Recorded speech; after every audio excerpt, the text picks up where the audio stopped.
மகளிருக்கு ஆல்ரெடி திமுக வந்து 1000 ரூபாய் வந்து மாதம் கொடுத்துட்டு இருக்கு. எப்போல இருந்து இல்ல நான் கேக்குறேன், எப்போல இருந்து கொடுத்துட்டு இருக்காங்க. தற்போது எத்தனை நாளா கொடுத்துட்டு இருக்காங்க?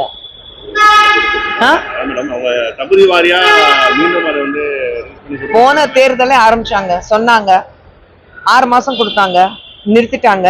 தேர்தல் வரப்போது 6 மாசத்துக்கு முன்னாடி மறுபடியும் ஆரம்பிச்சாங்க. நடுவுல இருக்கிற 4 வருஷம் தூங்குனாங்க. நிதி நெருக்கடியில தற்போது அதிமுக வந்து தேர்தல் அறிக்கையில பெண்களுக்கு 2000 ரூபாய், ஆண்களுக்கு வந்து இலவச பேருந்து இந்த மாதிரி திட்டங்கள்லாம் கொடுத்துருக்காங்க. இருக்கக்கூடிய நிதி நெருக்கடியில் 1000 ரூபாவே கொடுக்கக்கூடிய முடியாத சூழ்நிலை 2000 ரூபாய் எப்படி கொடுக்க முடியும் நினைக்கிறீங்க? 1000 ரூபாய் எப்படி கொடுத்தாங்க அது சொல்லுங்க. 2000 ரூபாய் அதிமுக கொடுத்துருவாங்க. மேடம், சட்டசபை இன்று வந்து கூடுகிறது. இந்த வருஷத்தோட முதல் சட்டசபை. இது வந்து ஆளுநர் வந்து அவருடைய முதல் உரையை ஏன்னா கடந்த முறை வந்து திமுகவினர் வந்து எதிர்ப்பு தெரிவித்து அவர் வந்து வெளியே கிளப்பிட்டாரு. அப்படி இருக்க சொல்ல இந்த வருஷம் முதல் உரையா இந்த வருஷமா அவங்க கிளம்புவாங்க.